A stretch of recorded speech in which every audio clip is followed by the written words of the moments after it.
हर हर महादेव। आज मैं गाने जा रही हूँ शिव चर्चा गीत। अगर अच्छा लगेगा तो लाइक शेयर कमेंट जरूर करना और सब्सक्राइब भी।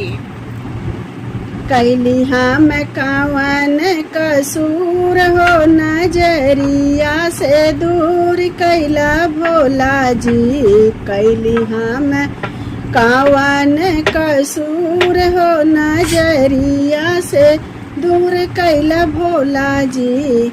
दूर कैला भोला जी हो, दूर कैला भोला जी। दूर कैला भोला जी हो, दूर कैला भोला जी। कैली हम कावन कसूर हो, नजरिया से दूर कैला भोला जी। बड़ा बड़ा तप कैली बाबा दर्शन पवली। बड़ा तप कैली बाबा दर्शन पवली। होते ही भोरे बेल पाती चढ़ावली। होते ही भोरे बेल पाती चढ़ावली। अरे केतना चढ़ाई हम धतूर हो, नजरिया से दूर कैला बाबा जी। केतना चढ़ाई हम धतूर हो, नजरिया से दूर कैला बाबा जी।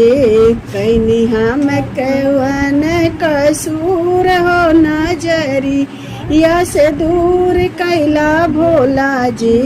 दूर कैला भोला जी हो, दूर कैला भोला जी। दूर कैला भोला जी हो, दूर कैला भोला जी। कैली हम कावन कसूर हो, नजरिया से दूर कैला भोला जी। कैली हम कावन कसूर हो, नजरी। बड़ा रे जतनवा से मिलल जनमवा। बड़ा रे जतनवा से मिलल जनमवा।